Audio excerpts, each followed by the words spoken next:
पति सिर देखत ही मंदोदरी, मूर्छित विकल खसी धरणी परी। युवती वृंद रोवती उठ धाई, तेहि उठाए रावण पहलाई। पति गति देखि सो करति पुकारा, छूटे केश न देह संभारा। उरताड़ना करे विधि नाना, रोदन करति प्रताप बखाना। पति के सिर को देखते ही मंदोदरी मूर्छित हो गई तथा विकल होकर पृथ्वी पर गिर पड़ी। स्त्रियों का समूह रोते हुए उठ दौड़ा और उसे उठाकर रावण के पास ले आई। पति की दशा देख मंदोदरी पुकारने लगी। उसके केश बिखरे थे और शरीर की संभाल न थी। वह नाना प्रकार से छाती पीटकर रुदन करती और रावण के प्रताप को कहती। तव बलनाथ डोल नित धरणी, तेजहीन पावक ससी तृणी।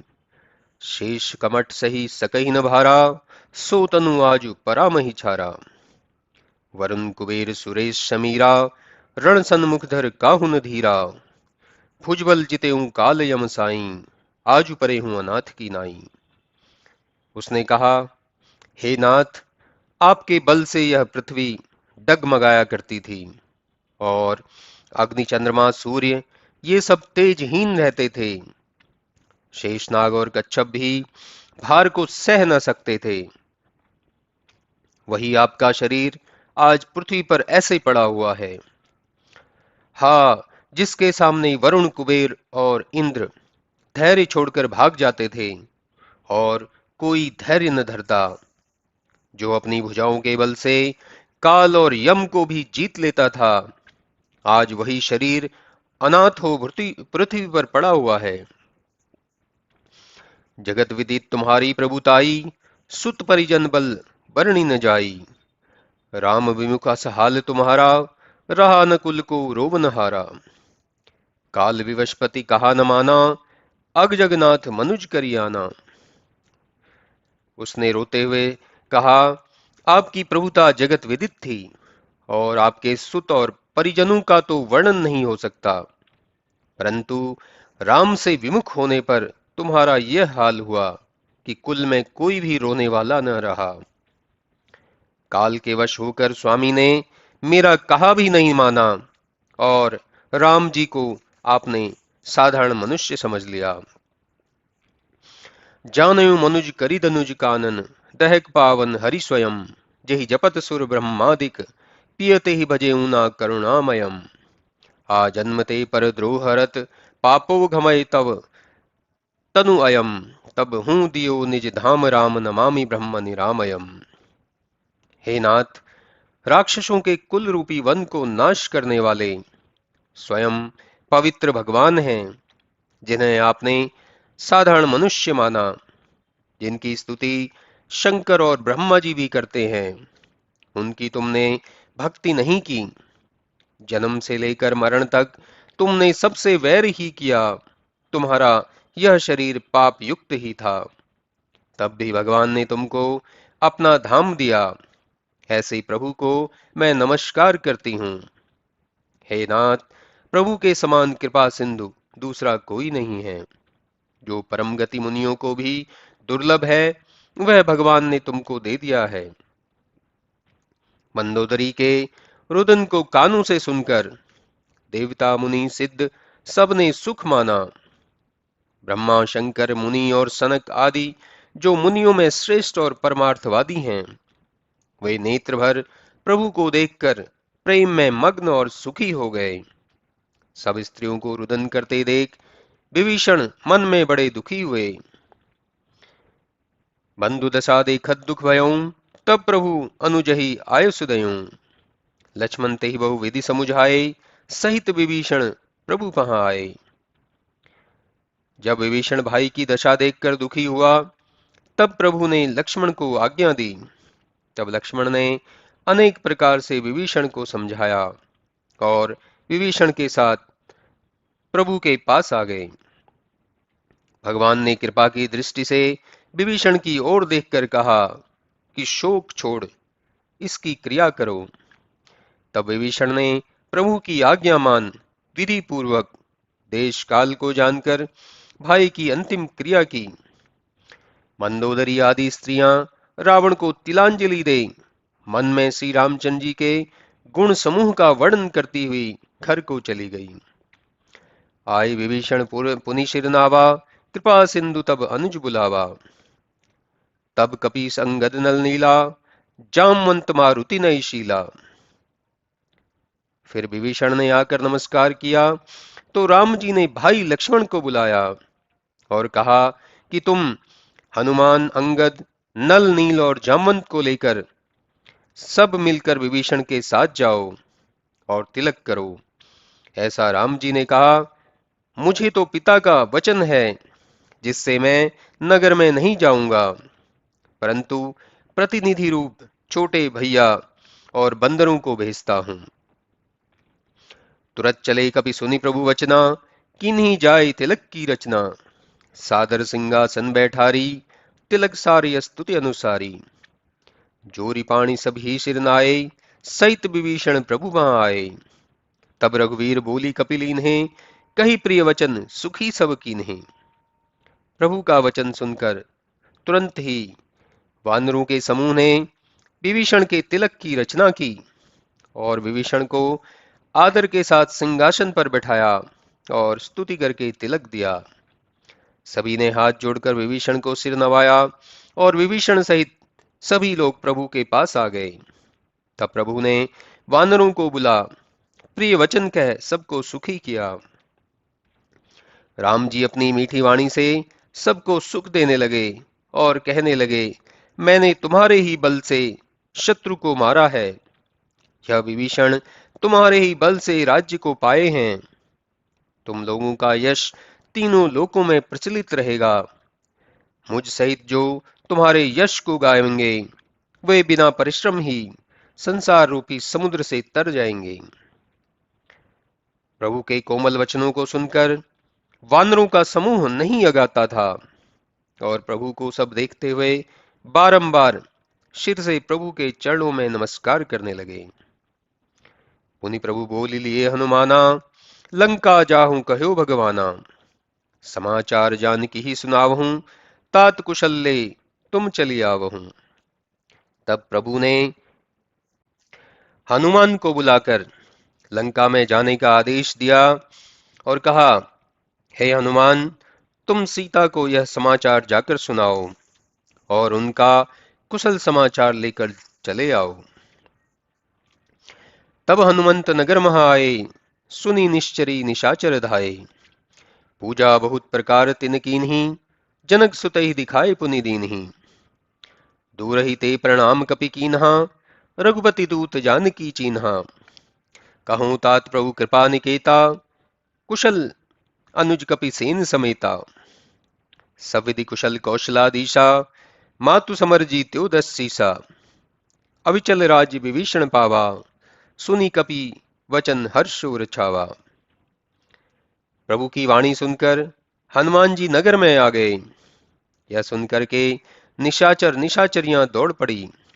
सभी ने बहुत भांति से उनकी पूजा की और फिर सीता जी के पास भी ले गए।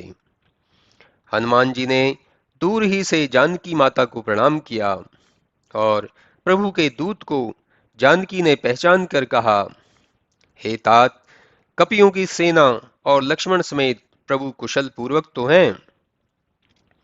हनुमान जी ने सब तरह से राम जी की कुशल कहते हुए कहा, हे माता, प्रभु ने युद्ध में रावण को जीत लिया है। विभीषण अविचल राज्य पा गए। हनुमान की ऐसी वाणी सुनकर सीता जी बहुत प्रसन्न हुई। सीता जी के मन में अति हर्ष हुआ, शरीर पुलकायमान हो गया और नेत्रों में आंसू भर आए। तब सीता जी ने कहा, हे कपि, तुमको इस समय क्या दूं? तुम्हारी ऐसी वाणी पर त्रिलोक में कोई चीज देने योग्य नहीं। इस पर हनुमान जी ने कहा, हे माता, मैं संपूर्ण जगत का अटल राज्य तभी पा गया जब मैं लड़ाई में दुश्मन और उसकी फौज को हराकर निष्कंटक दोनों भाइयों का एक साथ दर्शन किया। सुन सुत सद्गुण सकल, तब हृदय बसे हनुमंत। सानुकुल रघुवंशमणि रहे समेत अनंत। इस पर माता सीता ने कहा, हे पुत्र हनुमान, तुम्हारे हृदय में सकल सद्गुण निवास करेंगे तथा श्री राम जी अपने भाई लक्ष्मण सहित तुम्हारे सानुकूल रहेंगे। अब सोई यत्न करहूं तुम ताता, देखो नयन श्याम मृदुगाता। तब हनुमंत राम पहाँ आई, जनक सुता की कुशल सुनाई। सुनी वाणी पतंग कुलभूषण, बोली लिए युवराज विभीषण। मारुत सुत के संग सिधावहूं, सादर जनक सुता ले आवहूं। उसने कहा, हे तात, अब ऐसा उपाय करो जिससे श्री रामचंद्र जी के कोमल शरीर को अपने नेत्रों से देख सकूं। ऐसी वाणी सुन हनुमान जी फिर से राम जी के पास आकर सीता जी की कुशल कहने लगे। हनुमान जी की वाणी सुनकर सूर्यकुल के भूषण राम जी ने अंगद और विभीषण को बुलाकर हनुमान जी के साथ सीता को लाने के लिए भेजा। वे लोग तुरंत ही सीता माता के पास गए। वहां सब निश्चरियां विनय पूर्वक सीता की सेवा में लीन थी। विभीषण वहां पहुंचते ही राक्षसों से बोले कि सीता जी को प्रेम पूर्वक स्नान कराओ। दिव्य वसन भूषण पहिराए, शिविका रुचिर साजी पुनि लाए। तेहि पर हर्षि चढ़ी वह देही, सुमरि राम सुखधाम सनेही। नाना भांति के वस्त्र और आभूषण पहनाए तथा सुंदर पालकी को सजाकर सीता के पास ले आए। उस पर सीता जी सुखधाम स्नेही राम का स्मरण कर प्रसन्नता पूर्वक जा बैठी। रक्षक बेत को हाथ में लेकर रक्षा करने के वास्ते हुलास पूर्वक पालकी के चारों ओर हुए। सीता जी को बहुत से भालू वानर देखने आए तो वे सब रक्षक उन सबों को दूर करने लगे। कह रघुवीर कहा मम मानहु, सीत ही सखा पया दे आनहु। देखई कपि जननी की नाई, बिहसी कहा रघुवीर गुसाई। प्रभु ने विभीषण से हंसकर कहा कि हमारी आज्ञा मानकर तुम सीता को पैदल ही ले आओ, जिसमें कि ये वानर और रीछगण सीता को माता तुल्य जानकर देखेंगे। स्वामी श्री रामचंद्र जी ने हंसकर ऐसा कहा। सुनी प्रभु वचन भालु कपि हर्षे, नभते सुरन सुमन बहुवर से। सीतई प्रथम अनल मह राखी, प्रकट कीन चह अंतर साखी। प्रभु की वाणी सुनकर भालू और बंदर हर्षित हुए। देवता आकाश से फूलों की वर्षा करने लगे। अब राम जी जिस सीता को पहले अग्नि में रखे हुए थे उसको एक साक्ष्य के द्वारा प्रकट करना चाहते थे। उसी कारण दया के सागर श्री रामचंद्र जी ने सीता को कुछ न कहने योग्य वचन कहे। तब सब राक्षसियां ऐसी वाणी सुनकर मन में विषाद करने लगी। प्रभु के वचन शीस धरि सीता, बोली मन क्रम वचन पुनीता। लक्ष्मण हो धर्म के नेगी, पावक प्रकट करऊं तुम बेगी। सुनत लशन सीता की वाणी, बिरह विवेक धर्म नय सानी। लोचन सजल जोरी कर दो, प्रभु सन कछु कही सकत न ओ। सीता जी प्रभु राम जी के वचन को शिरोधार्य कर मन कर्म और वचन से पवित्र वाणी बोली कि हे लक्ष्मण, तुम धर्म के नेगी बनो और अग्नि को प्रकट करो। सीता की यह विरह ज्ञान और धर्म से सनी हुई वाणी सुनकर लक्ष्मण आंखों में आंसू भरे हुए दोनों हाथ जोड़ प्रभु के सन्मुख उनसे कुछ कह नहीं सकते हैं। देखि राम रुख लक्ष्मण धाये, पावक प्रगट काठ बहुलाए। प्रबल अनल विलोकि वै देही, हृदय हर्ष कछु भय नहीं तेही। तब श्री रामचंद्र जी के रुख को देखकर लक्ष्मण दौड़े और बहुत प्रकार से काष्ठ को लाकर अग्नि को प्रकट किया। तब सीता जी आग को धधकते देखकर हर्षित हुई और उन्हें कुछ भी भय नहीं रहा। उन्होंने कहा, जो मन क्रम वच मम उर्माही, तजि रघुवीर आन गति नाही। तो कृशानु सब की गति जाना, मो कहाँ हो श्रीखंड समाना। उन्होंने कहा, यदि मन कर्म और वचन से मेरे हृदय में राम ही का वास है, किसी दूसरे का नहीं, तो हे अग्नि, तुम सबकी गति की साक्षी हो, इससे तुम मेरे लिए चंदन की भांति शीतल हो जाओ। तब सीता जी धधकती अग्नि में प्रभु का कमल चरण सुमिर कर प्रवेश करने लगी और कहा, हे प्रभु, आपके कमलवत चरणों की धूलि अति निर्मल है और आपकी वंदना महादेव जी करते हैं। आपकी जय हो। मेरा प्रतिबिंब और कलंक इस धधकती अग्नि में जल जाए। प्रभु के चरित्र का कोई थाह नहीं पा सका और सिद्ध मुनि सब खड़े खड़े उस चरित्र को देखते रहे। तब अग्नि ब्राह्मण का रूप धरकर साक्षात सीता को, जो वेद में विदित थी, ऐसे लेकर उपस्थित हुई जैसे क्षीर समुद्र ने विष्णु को लक्ष्मी का अर्पण किया था। वही सीता राम जी के बाएं भाग में ऐसे शोभित थी जैसे नवीन कमल के सामने स्वर्ण के कमल की कली हो।